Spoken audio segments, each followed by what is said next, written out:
Welcome to the Worthy House, where we offer reality-focused writings on a variety of topics, often on history, politics, and, in general, on human flourishing in a post-liberal future. I am Charles, the maximum leader of the Worthy House, and today we are reviewing Tecumseh and the Prophet, the Shawnee Brothers Who Defied a Nation, by Peter Cozzens. I have always been aware of the great Shawnee Indian war chief Tecumseh. I grew up within walking distance of the site of his Confederacy's defeat by William Henry Harrison at the Battle of Tippecanoe, and often visited the battlefield as a child. Tecumseh himself wasn't at the battle. He was far away, trying to raise Indian allies. The battle was instead lost by his inconstant brother, Tenskwatawa, known as the Prophet, with whom Tecumseh had a fraught but close relationship. In this book, Peter Cozzens expertly and evocatively traces the lives of these once famous brothers, the last of the eastern woodlands Indians of North America to mount an effective challenge to the expanding United States. Cozzens, though the author of many books, is best known for an outstanding 2016 work on the Indian Wars in the West, The Earth is Weeping. That book, focused in the 19th century, did not cover the defeats of the Eastern Indians. Here Cozzens turns to the earlier period, roughly 1750 to 1820, in which the Indians of the Ohio Valley lost their lands. Before 1750, the Europeans had already broken the power of the Six Nations, of whom the Iroquois are the best known, thereby consolidating control over the eastern seaboard. British, and soon enough American, settlers kept pushing west, despite promises made to the Indians, and the resulting conflicts are the topic of this book. Tecumseh was born in 1768 into a division of the larger Shawnee tribe. The Shawnee were an Algonquin tribe. Indian ethnography is complex, but the two major groupings of North American eastern woodlands Indians were the Algonquin and the Iroquois, who, broadly speaking, were ancient enemies. The Shawnee were then resident in southern Ohio, where my grandparents lived, and I often visited Shawnee State Park with them, giving me more childhood doses of Tecumseh. They had not been in Ohio for long. Shawnee were peripatetic in their culture and as the result of decades of attacks from the Iroquoian tribes. The French and Indian War, that is, the 7 Years' War, had ended in 1763, with the British defeating the French and taking Canada. The Shawnee did not participate in that conflict, in which the Six Nations did actively participate. This was the first major involvement of the Indians in the wars of the Europeans. The core Indian interest was to maintain their own lands, something that, in retrospect, was always doomed to fail. After that big war, small Indian wars continued off and on, notably Pontiac's War, which ended in 1766. All the Indian wars followed the same basic pattern. The government, whether the Crown or later the United States, would promise or agree to a boundary line, beyond which white settlement would not be allowed and in which the Indians could lead their traditional lives. White men would ignore this, some combination of, as Cozzens says, hardscrabble farmers in search of better land, fugitives from justice, and the congenitally restless of slack moral fiber. The Indians would become fed up and slaughter dozens or hundreds of white men, women, and children, often in the most gruesome ways. Daniel Boone's 16-year-old son was captured and tortured to death, for example. The white man would react by organizing punitive military expeditions to kill Indians, in usually, but not always, somewhat less gruesome ways, and drive the Indians off the land. If there is a crucial fact about the Indian Wars, and in general the relationship between Indians and Europeans, it is that the North American Indian population was shockingly low, and always had been. When Tecumseh was born, a mere 1,500 Shawnees claimed most of what is now the southern half of Ohio. True, disease had earlier decimated many of the tribes, although the idea that the Europeans deliberately gave them smallpox is probably a myth. No matter, they got that, and other diseases anyway. Tecumseh himself survived smallpox. And we don't know how many Indians there were before the Europeans arrived. But likely not that many more than later. The eastern Indians were primarily hunter-gatherers, and the land simply didn't support huge numbers, as can be seen by frequent references to game totally disappearing and starvation looming when any sizable group of Indians gathered for even a few weeks. This problem was exacerbated by white overhunting in the borderlands, and by the fur and skin trade. As Cozzens notes, Indians began to kill just to have something to trade for alcohol, of which more later. Even at the height of their power, in the mid-17th century, the Iroquoian Confederacy, aggressively expansionist and ruling over a vast area of what is today Northeast and Upper Midwest America, totaled no more than 50,000 people. Cozzens estimates that the total Indian population of the Great Lakes and Ohio Valley in 1768 was approximately 60,000. At the same time, the 13 British colonies had 2 million inhabitants. Moreover, the Indians, resource poor, deliberately kept their birth rate low, though they did not practice infanticide. Thus, they could never have hoped to compete with the white man in numbers.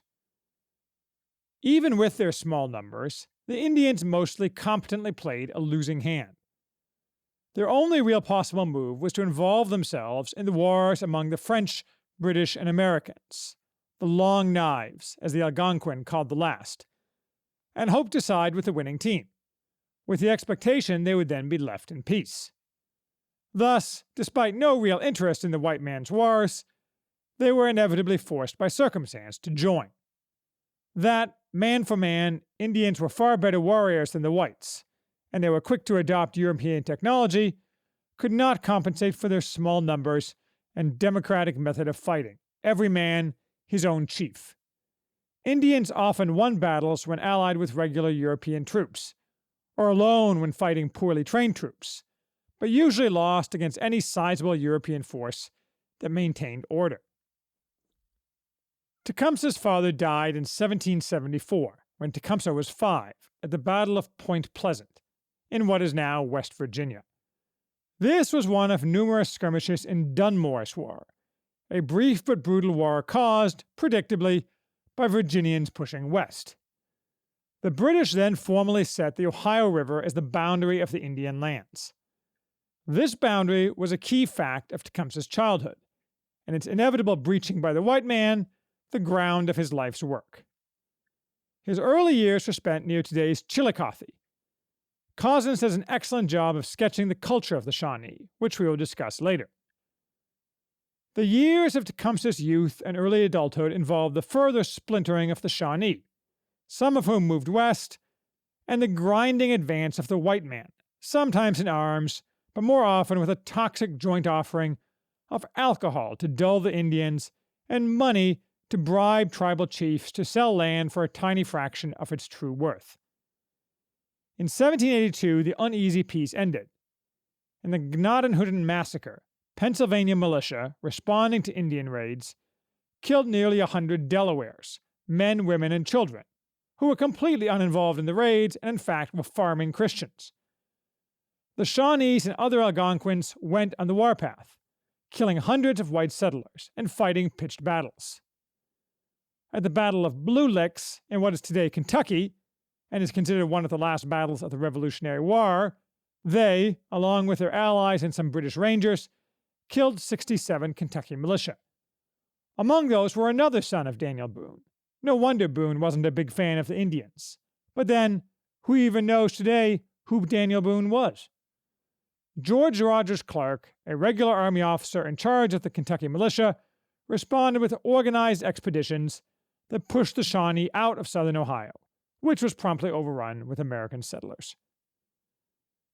Tecumseh moved north too, although as a young, unattached warrior he ranged widely, and he participated in various skirmishes and fights, as well as piracy against Ohio River settler flatboats.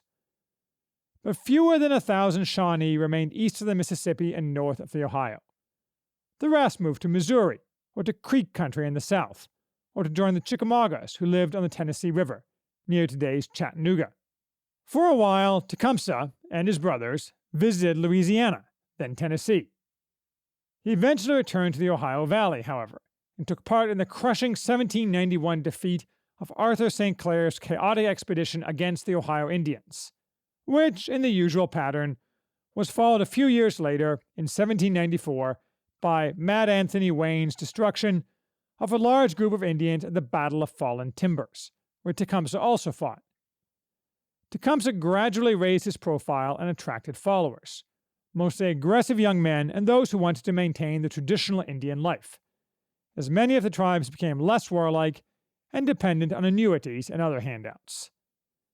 He and his extended family moved to today's eastern Indiana, maintaining reasonably good relations with the local whites, helped by the Tecumseh spoke some English. Some years passed, and the Indians south of the Great Lakes continued their slow decline. Harsh winters, vanishing game, American pressure, and alcoholism told on them. Then Tenskwatawa, Tecumseh's younger brother, regarded as a useless, drunk buffoon, he had shot his own eye out as a child, suddenly claimed to have received a series of visions, giving him divine revelation.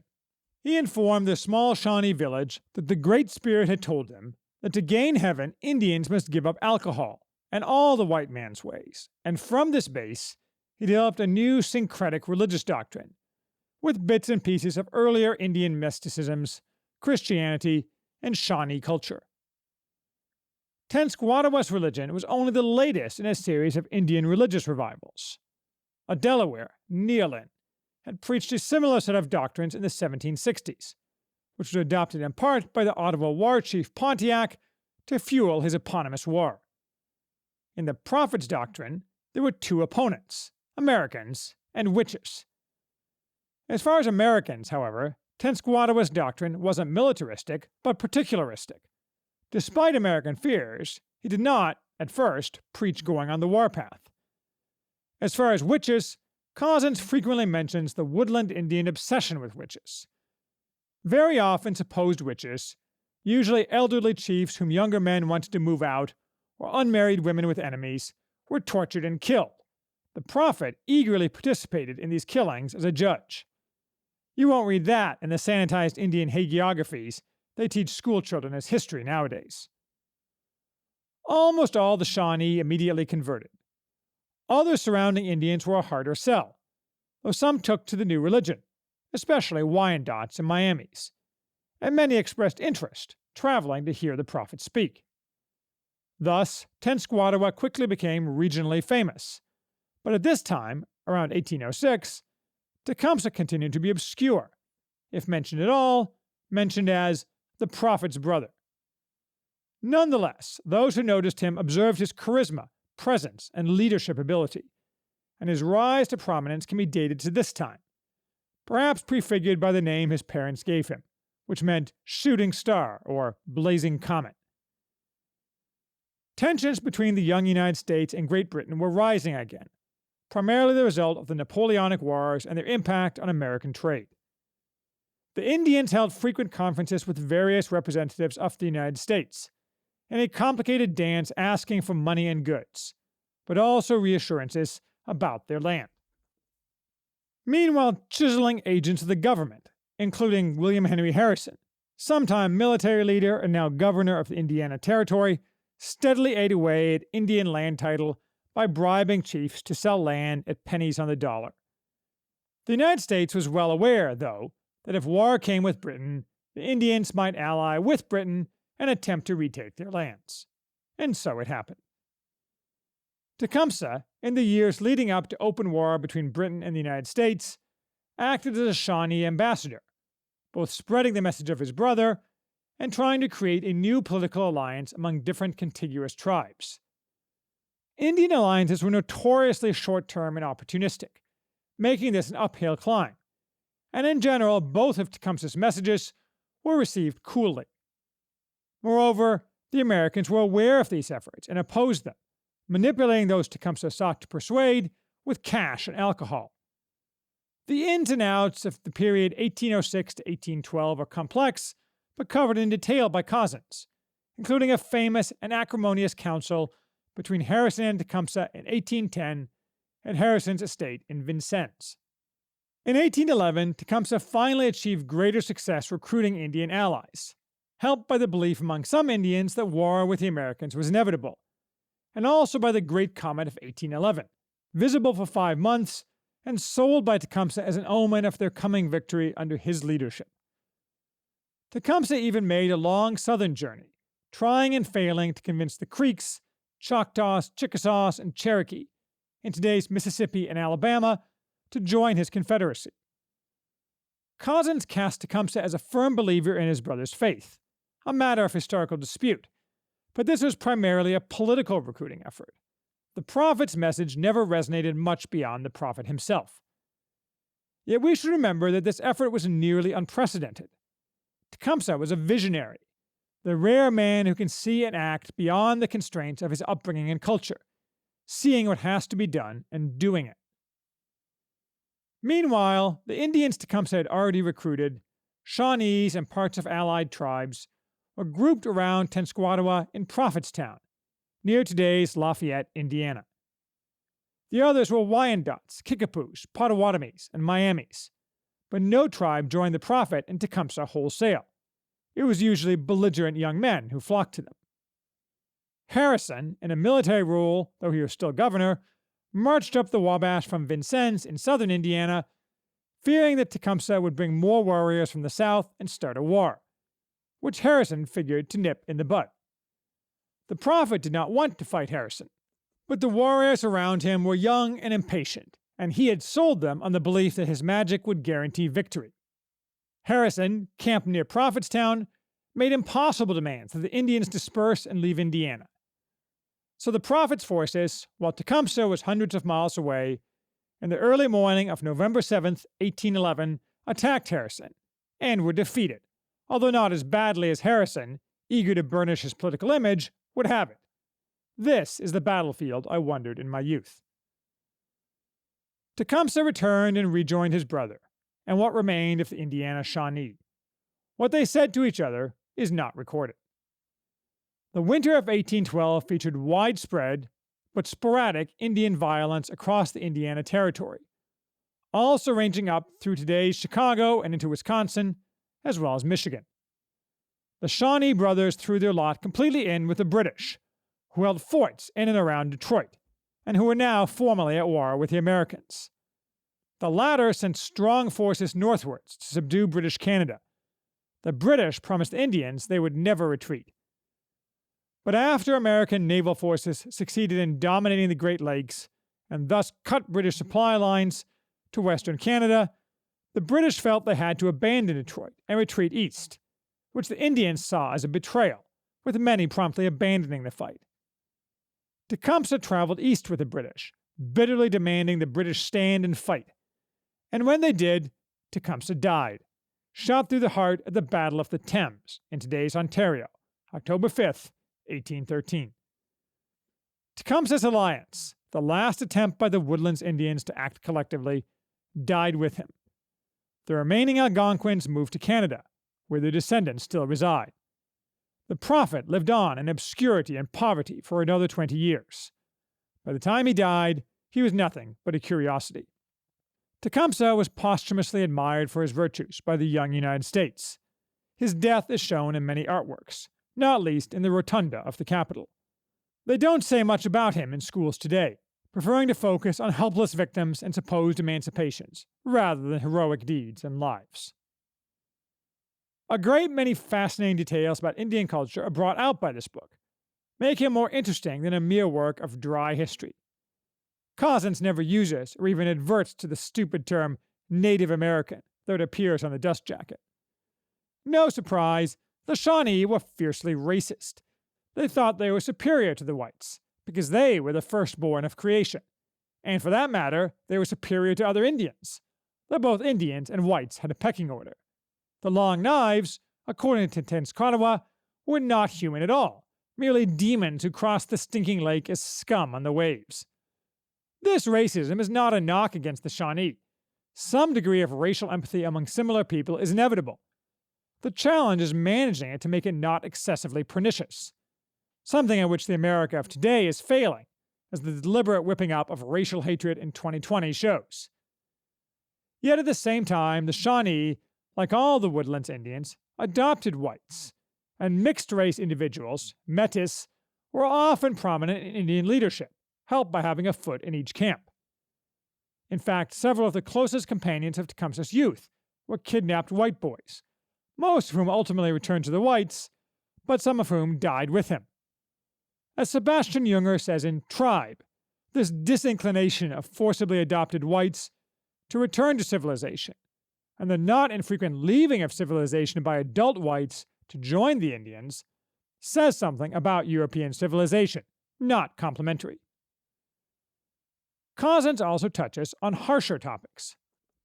He says rape was forbidden by traditional Shawnee beliefs, and the Shawnee were very disciplined in all sexual matters.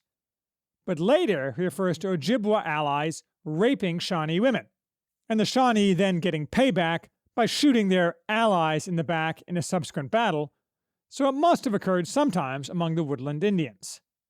In his earlier book, Cozzens notes that rape was common among the Western Indians, so any differences among Indian tribes were cultural, and the occasionally heard claim that rape is a purely European phenomenon, just propaganda.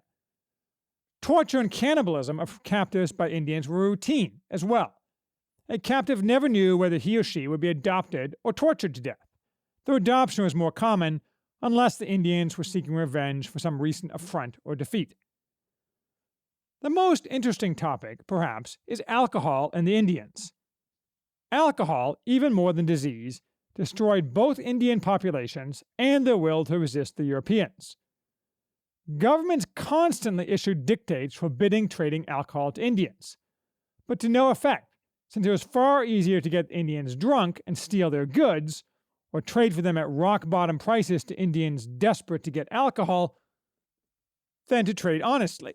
And the government, British or American, was always unwilling or unable to enforce this and other dictates with respect to the Indians. The catastrophic effects of alcohol on the Indians tend to be de-emphasized today because their extreme affinity for it is felt to reflect poorly on the Indians. Many or most Indians became raging alcoholics when given alcohol. Not Tecumseh, though he did drink upon occasion, and those who did not were happy to get roaring drunk whenever they could. It was common for Indians to literally drink themselves to death, and they frequently did extremely harmful things under the influence of alcohol, such as slaughtering their own livestock or murdering each other over trivial matters. Australian Aborigines have a similar reaction to alcohol, so I imagine it is related to some genetic quirk in populations never exposed before to alcohol. But of course, we are not allowed to talk about genetic differences today. A quick glance around the internet shows a wild desperation to reject the historical truth about the Indian lust for alcohol, including Google curating its results to avoid any support for it, though they don't deny other genetic traits tied to alcohol, such as the Asian flush. And Wikipedia, showing why it is a highly dubious historical aid to memory, unhelpfully lies to us in racist fashion, blaming the white man.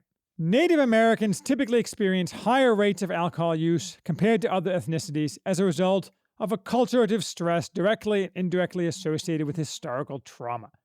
Nope.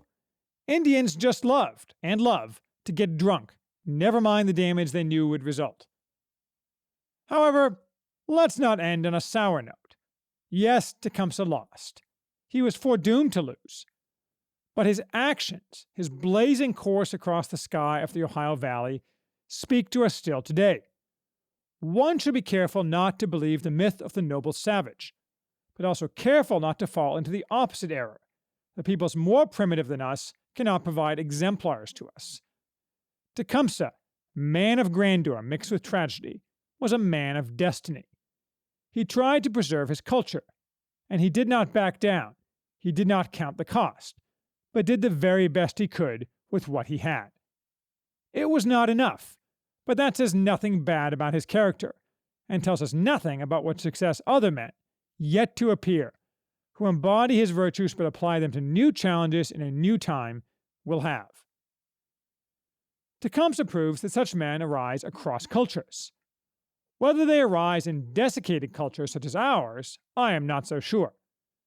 The Shawnee, as all the woodland Indians, chose their leaders, most of all their war leaders, by leadership ability and success, so the best men came to the fore.